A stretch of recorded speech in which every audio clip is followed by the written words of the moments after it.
আপোনালোকক এই সংবাদমেললৈ প্ৰথমতে আদৰণি জনাইছোঁ আৰু আমি হাউলিৰ লগত জড়িত দুটা বিষয় সংশ্লিষ্ট কৰ্তৃপক্ষক অৱগত কৰাৰ আপোনালোকৰ জৰিয়তে অৱগত কৰাৰ বাবে এই সংবাদমেলখন আহ্বান কৰা হৈছে। আপোনালোক অৱগত ভবানীপুৰ সৰভোগ সমষ্টি উপজিলা হিচাপে উপজিলাখনৰ মধ্যস্থানত সদৰ স্থাপনৰ বাবে আমি ইতিমধ্যে অসম চৰকাৰক দাবী উত্থাপন কৰিছিলোঁ আৰু ইতিমধ্যে অসম চৰকাৰে ভবানীপুৰ সৰভোগ সমষ্টি বজালী জিলাৰ নিৰ্বাচনী জিলাত অন্তৰ্ভুক্ত কৰি যোৱা লোকসভাৰ নিৰ্বাচন সুচাৰুৰূপে সমাপ্ত কৰিছে আৰু হাউলি অঞ্চলৰ যিসকল কৰ্মচাৰী আছিল সেই কৰ্মচাৰীখিনিও বজালী নিৰ্বাচনী বিষয়াৰ কাৰ্যালয়ত তেওঁলোকৰ নিৰ্বাচনী কাম কাজ কৰি সুন্দৰভাৱে পৰিচালনা কৰিছে আৰু হাউলি অঞ্চলৰ যিসকল কৰ্মচাৰী তাত গৈ কাম কৰিছে কোনো ধৰণৰ অসুবিধা হোৱা নাই আৰু সেয়েহে আমি এইটো এটা বিষয় সদৰ স্থাপন আৰু ইতিমধ্যে আমাৰ ভবানীপুৰ সৰভোগ উপজিলাৰ সদৰ বিষয়ক এখন সমিতি আছে। সভাপতি আমাৰ ইয়াত উপস্থিত আছে শ্ৰদ্ধেয় তৰুণনাথ ডাঙৰীয়া আৰু আন এটা বিষয় হ'ল যে হাউলি অঞ্চলত যান জঁটৰ সমস্যা। আপোনালোক অৱগত যে হাউলিত আণ্ডাৰপাছ আছে আৰু আণ্ডাৰপাছটো হাউলি ৰাস মহোৎসৱৰ সময়ত কি সমস্যাৰ সৃষ্টি আপোনালোকে জানে আৰু ইতিমধ্যে হাউলি উন্নয়ন পৰিষদে আগৰ মন্ত্ৰীসভাত নীতিন গাডকাৰী ডাঙৰীয়াক ইতিমধ্যে স্মাৰকপত্ৰ প্ৰদান কৰিছিল হাউলিত এখন উৰণীয়াসটো হ'ব লাগে আৰু আজিও পুনৰাই আপোনালোকৰ জৰিয়তে এই দাবীসমূহ সংশ্লিষ্ট কৰ্তৃপক্ষক অৱগত কৰাৰ বাবে আমি এই সংবাদমেল আহ্বান কৰিছোঁ আৰু প্ৰথমে সদৰ বিষয়ক সমিতিৰ সভাপতি তৰুণনাথ ডাঙৰীয়াই আমাৰ সদৰ বিষয়ক দাবী সম্পৰ্কীয় কথাখিনি আপোনালোকক অৱগত কৰিব। আপোনালোকে প্ৰচাৰ মাধ্যমত প্ৰকাশ কৰিব বুলি আপোনালোকক অনুৰোধ জনালোঁ। প্ৰশ্নটো হ'ল যে বৰপেটা জিলা স্থাপন হোৱাৰ পৰাই আজিলৈকে আমি কোনো ধৰণৰ ৰাইজৰ সুবিধাৰ্থে চৰকাৰী কাৰ্যালয় এটাও পোৱা নাই।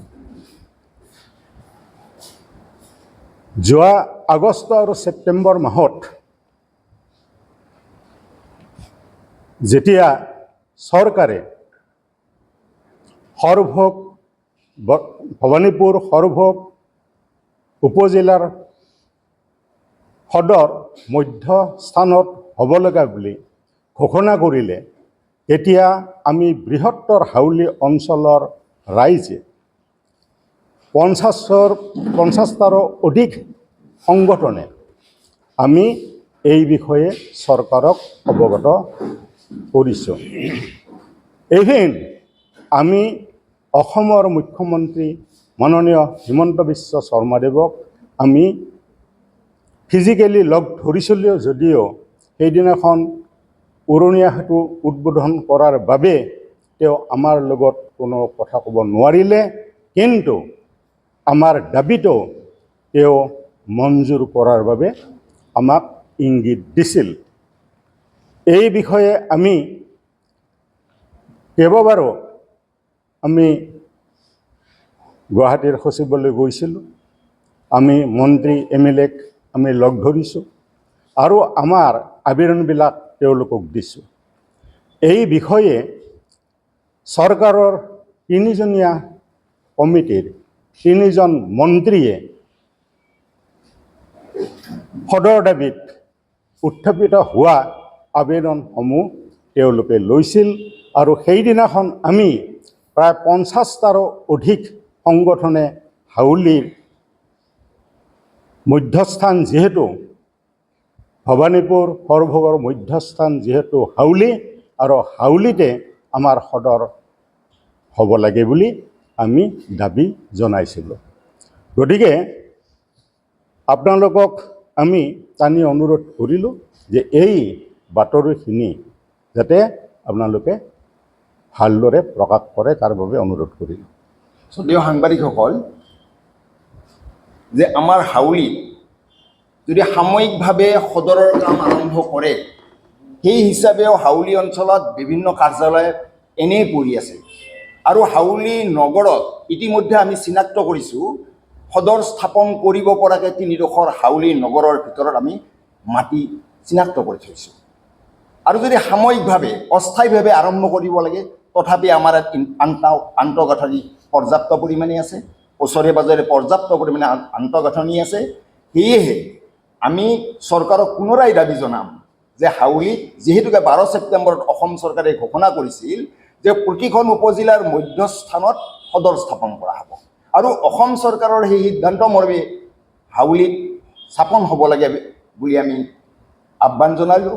আৰু ইতিমধ্যে যিহেতুকে আমাৰ সমষ্টিটো নিৰ্বাচনী বজালী জিলাত অন্তৰ্ভুক্ত কৰি লোকসভাৰ নিৰ্বাচন অনুষ্ঠিত কৰিলে, তাৰ বাবে আমি মুখ্যমন্ত্ৰী মহোদয়ক ধন্যবাদ জনাইছোঁ আৰু অনতি পলমে প্ৰশাসনিক জিলা ঘোষণা কৰি হাউলিক সদৰ হিচাপে ঘোষণা কৰাৰ বাবে আমি আহ্বান জনাইছোঁ। এতিয়া আমাৰ আন এটা দাবী আছে, হাউলিত উৰণীয়া সেতু স্থাপন। এই সম্পৰ্কে আমাৰ হাউলি উন্নয়ন পৰিষদৰ সভাপতি মাননীয় নৃপেন্দ্ৰ পূজাৰী ডাঙৰীয়াই আমাৰ এই উৰণীয়া সেতুৰ লগত কি কি জড়িত আছে এই সম্পৰ্কীয় কথাখিনি আপোনালোকক অৱগত কৰিব। সাংবাদিক বন্ধুসকল, প্ৰথমতেই আপোনালোকক ধন্যবাদ জ্ঞাপন কৰিছোঁ। হাউলিৰ পৰা গুৱাহাটীলৈকে যোৱা ৰাস্তাটোৰ সম্পৰ্কটো আমি যোৱা বছৰো বহুত সভা সমিতি কৰিলোঁ, আনকি DCO মেছেঞ্জাৰো পঠালে, SDC পৰ্যন্ত আহি গ'ল। তাৰপিছত আমাৰ এডিশ্যনেল SP চব আহি গৈছিলে চোৱাৰ কাৰণে। আৰু সেই আলোচনাবিলাকৰ মাজত তেওঁলোকে আমাক প্ৰস্তাৱ দি গৈছিল যে ছাৰ্ভিচ ৰোডটো বহল কৰি দিব। তেওঁলোকে ছাৰ্ভিচ ৰোডটো বহল কৰি দি সেইপিনৰ পৰা অহা গাড়ীবিলাকৰ পৰা যাতে অসুবিধা নহয় কাৰো, এই কথাবিলাকো তেওঁলোকে কৈ গৈছিল। আনকি সেই সময়ৰ উপায়ুক্ত মহোদয় এনেকৈ কৈছিল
কৰি আমাৰ কথা প্ৰচাৰ কৰিব বুলি আমাৰ অনুভৱ হৈছে। সেইকাৰণে আপোনালোকেও আমাৰ শুভাকাংক্ষী, আৰু এই শুভাকাংক্ষী হিচাপে আমি যেনেধৰণে বিচাৰিছোঁ সকলো সময়তে আপোনালোকে আমাক সহায় কৰি আছে, যে আজিও সহায় কৰিব বুলি আমি পুনৰবাৰ ধন্যবাদ জ্ঞাপন কৰিছোঁ। হাউলিৰ এটা ঐতিহ্য আছে, আপোনালোকে জানে চবে। কোচ ৰজা মহাৰাজ নৰনাৰায়ণৰ দিনৰ পৰাই হাউলি এটা লেখত ল'বলগীয়া ঠাই হিচাপে পৰিগণিত হৈ আছে। তাৰপিছত চণ্ডীনাৰায়ণ বৰুৱাৰ সময়তো তাৰ পৰাও আমাৰ হাউলিৰ এটা বিশিষ্ট ঐতিহ্য আছে। আৰু ব্ৰহ্মদেশৰ অনিষ্টকাৰী শত্ৰুৱে আমাক মানসকলে হাউলি বিনষ্ট কৰি যোৱাৰ পিছত হাউলি পুনৰুত্থান যি হৈছে, এই পুনৰুত্থান হোৱা হাউলিৰ মাজেৰে আপোনালোকে দেখিছে এটা আণ্ডাৰপাছ চলি আছে। কিন্তু সেই আণ্ডাৰপাছটো আজি বহু বছৰ আগতে স্থাপন কৰা, আৰু সেই তুলনাত হাউলিৰ পৰিসৰ কিমান বেছি হৈছে, কিমান অনুষ্ঠান প্ৰতিষ্ঠান বাঢ়িছে, সেই তুলনাত এতিয়া আণ্ডাৰপাছেৰে আমাৰ হাউলিৰ কোনো কাম নচলে বুলি আমি এটা অনুভৱ কৰিছোঁ। আৰু সেইকাৰণে ইয়াত এখন ফ্লাইঅভাৰ বা অভাৰব্ৰিজ অতি দৰকাৰ বুলি আমি অনুভৱ কৰিছোঁ। আৰু ফ্লাইঅভাৰৰ দৰকাৰ এইকাৰণে অনুভৱ কৰিছোঁ যে ইয়াত এই আমাৰ বৰ্তমানৰ এক্সিষ্টিং যিখন আণ্ডাৰপাছ আছে, এই আণ্ডাৰপাছখনে আমাৰ কেইবাটাও ৰাস্তা বন্ধ কৰি দিছে। এই হাউলি বুনিয়াদী প্ৰশিক্ষণ কেন্দ্ৰ, তাৰপিছত CRPF কেম্প আৰু কৃষি বিজ্ঞান কেন্দ্ৰকে আদি কৰি তাৰ বাহিৰেও হাউলি মৌজাৰ 18খন গাঁৱক সংযোগ কৰি যিটো ৰাস্তা আছিল, সেই ৰাস্তাটো এই আণ্ডাৰপাছখনে বন্ধ কৰি দিছে। সেইকাৰণে নতুনকৈ এখন অভাৰব্ৰিজ হ'লে সেই অভাৰব্ৰিজৰ তলেৰে সংযোগ কৰি, সেই ৰাস্তাটো সংযোগ কৰি অভাৰব্ৰিজৰ তলেৰে সুন্দৰভাৱে অহা যোৱা কৰাৰ কাৰণে এটা পৰিসৰ তৈয়াৰ কৰিব পাৰিব বুলি আমি অনুভৱ কৰিছোঁ আৰু সকলোৱে অনুভৱ কৰিছে। গতিকে এই এটা কথা। তাৰপিছত আমাৰ এইফালে গুৱাহাটী ইফালে যোৱা যিটো ৰাস্তা, ইয়াতেও বিভিন্ন ধৰণৰ যান জঁট হয়। এতিয়া আণ্ডাৰপাছৰ মাজেৰে বিভিন্ন ধৰণৰ গাড়ী যাবলগীয়া হৈছে, যান জঁট হৈছে। সেইকাৰণে যদি আমাৰ অভাৰব্ৰিজখন হৈ যায়, তেনেহ'লে এইফালেও সুন্দৰভাৱে তলেৰে হয়তো পাছৰ কাৰণে বহুত সুবিধা থাকিব। এই বিভিন্ন কাৰণত আমাৰ এখন ৰাষ্ট্ৰীয় পৰ্যায়লৈ যাবৰ কাৰণে অভাৰব্ৰিজৰ দৰকাৰ হৈছে। কাৰণ হাউলি হৈছে উত্তৰ পূৰ্বাঞ্চলৰ দুৱাৰমুখ। আমাৰ আশে পাশে থকা সুন্দৰীদা সত্ৰ, বৰপেটা সত্ৰ, এইবিলাকো এই ৰাষ্ট্ৰীয় পথেৰেই অহা যোৱা কৰে। আছে অন্য পথাকো হয়তো থাকিলেও, এইটো হ'ল ৰাষ্ট্ৰীয় পথ হিচাপে এইটো প্ৰথম মুখ্য পথ, আৰু এই মুখ্য পথেৰে এই সত্ৰবিলাকক জড়িত কৰি ৰাখিছে, এটা আমাৰ সম্পৰ্ক স্থাপন কৰিছে। গতিকে এই ৰাষ্ট্ৰীয় পথটো যদি অভাৰব্ৰিজেৰে সংলগ্ন কৰা হয়, তেনেহ'লে সকলোৰে কাৰণে মংগল হ'ব বুলি আমি অনুভৱ কৰিছোঁ। তাৰ বাহিৰেও এইখন চৰকাৰেই আমাৰ অষ্টলক্ষী বুলি কয়, এই অঞ্চলৰ গোটেইবিলাক ৰাজ্যক মিলি অষ্টলক্ষী। গতিকে অষ্টলক্ষীক এখন অভাৰব্ৰিজেৰে সাঙুৰি আমাৰ সকলোৰে এটা মংগল সাধন কৰা কাম বুলি কৰিব বুলি আমি আশা ৰাখিছোঁ। লগতে সংক্ষেপভাৱে কৈছোঁ যে ইয়াৰ আগতেও, আজিৰ পৰা মোটামুটি 3-4 মাহ আগতে আমি এই বৰ্তমান চৰকাৰখন আগৰখন চৰকাৰৰ দিনত, একেই মোদী চৰকাৰৰ, কিন্তু আগৰ চৰকাৰৰ দিনতো আমি এই কেন্দ্ৰীয় পথ পৰিবহণ মন্ত্ৰী নীতিন গাডকাৰী ডাঙৰীয়ালৈকে আমি আৰু এখন মেমৰেণ্ডাম ইয়াৰ আগতে আমি পঠাইছিলোঁ। সেইখনৰ আমি কোনো এতিয়ালৈকে সদুত্তৰ পোৱা নাই।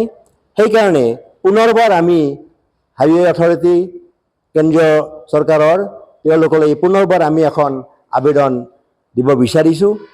আৰু এই আবেদনখনৰ জৰিয়তেও তেওঁলোকে যদি এই অভাৰব্ৰিজটো আমাক বনাই দিয়ে, তেনেহ'লে সকলো ফালে চাৰিওফালে হাউলিৰ জয় জয় ময়ময় হ'ব বুলি আমি এটা অনুভৱ কৰিব পাৰিছোঁ যোগাযোগৰ মাধ্যমেৰে। গতিকে আপোনালোকে এই কথাবিলাক, বাৰ্তাবিলাক যথাস্থানত পৌঁছাই দিব বুলি আমি আশা ৰাখিছোঁ। আৰু যদি তেনেকৈ দিব পাৰে, তেনেহ'লে আমাৰ উন্নতি হ'ব বুলি এইখিনি আপোনালোকক আজি অৱগত কৰিছোঁ। সাংবাদিক বন্ধুসকল, আমাৰ স্মাৰক পত্ৰ, এই স্মাৰক পত্ৰখনি মই আপোনালোকক হেডলাইনটো পাঠ কৰি দিছোঁ। To the honourable minister, ministry of road transport and highways, government of India, through the honourable minister of state external affairs etcetera, government of India, New Delhi. শ্ৰদ্ধেয় সাংবাদিক বন্ধুসকল, এই স্মাৰক পত্ৰখনি আজি ইতিমধ্যে আমাৰ উন্নয়ন পৰিষদৰ উপদেষ্টা মাননীয় হেমেন দাসে আমাৰ মুখ্যমন্ত্ৰী মহোদয়ক এটা কপি দিয়াৰ বাবে লৈ গৈছে, আৰু মাননীয় এক্সটাৰ্নেল এফেয়াৰ মিনিষ্টাৰ পবিত্ৰ মাৰ্ঘেৰিটা ডাঙৰীয়াৰ জৰিয়তে ভাৰতবৰ্ষৰ বৰকাপ্তানী মন্ত্ৰী নীতিন গাডকাৰী ডাঙৰীয়াক দিয়াৰ ব্যৱস্থা কৰিব। তেওঁ ইতিমধ্যে এই স্মাৰক পত্ৰ কপি আজি লৈ গুৱাহাটীলৈ গৈছে, আৰু এই দাবী উত্থাপন কৰিব আমাৰ এক্সটাৰ্নেল এফেয়াৰ্ছ ষ্টেটৰ মিনিষ্টাৰৰ জৰিয়তে আমাৰ চেণ্ট্ৰেল ষ্টেট হাইৱে মিনিষ্টাৰক এই স্মাৰক পত্ৰ প্ৰদান কৰাৰ ব্যৱস্থা কৰিছে।